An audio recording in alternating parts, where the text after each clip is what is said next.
And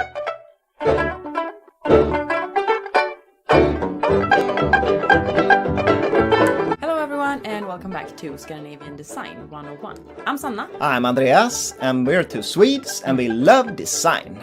And today we're going to talk about an extremely famous series of lamps, often simply called PH lamps, PH-lampor, after their creator, Poul Henningsen. And more specifically, we're going to unravel why they were given their different model numbers and what those model numbers actually stands for. It's quite difficult. Yeah. But first, a brief background. In the fall of 1925, a new exhibition hall was to be built in Copenhagen. And Henningsen was commissioned to design the lamps for the building.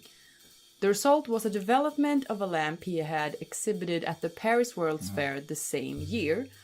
But the new lamp was made from copper and it had a top shade like a plate. Yeah. Tongue twister. Yeah. A middle shade shaped like a bowl and a bottom shade shaped like a cylinder. Yeah. The classic Henningsen 3-shade lamp was born. This legendary classic was actually designed in just a short period of time in November and December 1925. About 100 of these lamps were delivered to the exhibition hall in the spring of 1926. Tragically, during the Second World War, the exhibition hall was destroyed and the first ever 3-shade PH lamps were sold as metal scrap for as little as $35. Now over to the model numbers. Yeah. The 3-shade lamp was first included in the Louis Poulsen catalog in the summer of 1926. And in this catalog, 5 pendant lamps were included. The PH 88, 66, 55, 44 and 33. But what did this mean? First of all, we must understand one thing. All these lamps had the same proportion between the shades. It was 3:1. For example, if the top shade was 30 centimeters, the middle shade was 20 and the bottom shade 10 centimeters.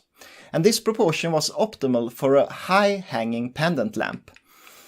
The first number, here for example 4 in 44, states the approximate diameter of the top shade in decimeters.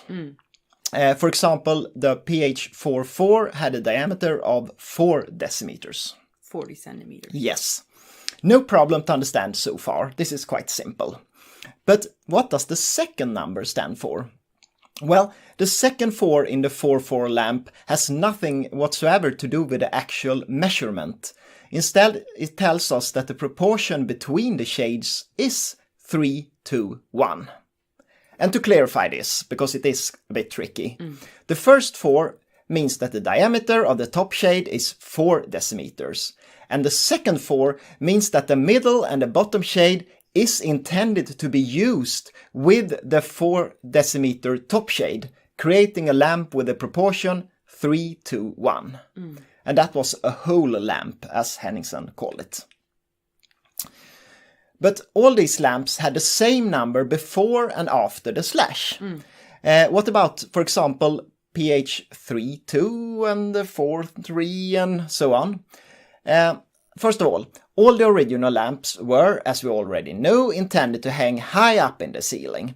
The proportion 3:1 wasn't suitable for hanging low or over a table, for example, or being used as a floor lamp or table lamp. Henningsen solved this problem in 1927, introducing new lamps. The first of these lamps, intended to hang over a table, was the PH 6:3, 5:3 and 4:3. And the first number is, of course, the size of the diameter. We know that of the top shade. We know that by now.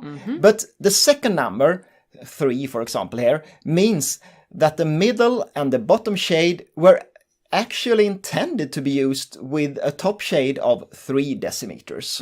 And this means that the middle and the bottom shade of the PH 4:3 is somewhat smaller than of the PH 4:4, and the proportion is no longer 3:1. Okay, makes sense. To complicate everything even more, in 1929 Henningsen introduced half sizes of some of the shades.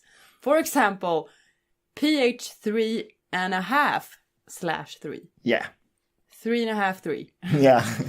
Luckily, this isn't as complicated as it sounds. No. 3.5 just means that the top shade has a diameter of approximately 3.5 decimeters. Yeah. So it's quite simple, but it looks very advanced. It does. And it's important to understand that model names only tell us the size of the shades and their proportions. It doesn't say anything about what kind of lamp it actually is. No. A pH 3.2 can be a pendant lamp, a table lamp, or a floor lamp. And it doesn't say anything about what material the shades are made from. A pH 3.2 can be made from both glass and metal, or a combination of both. Yeah. Hope you understand the model.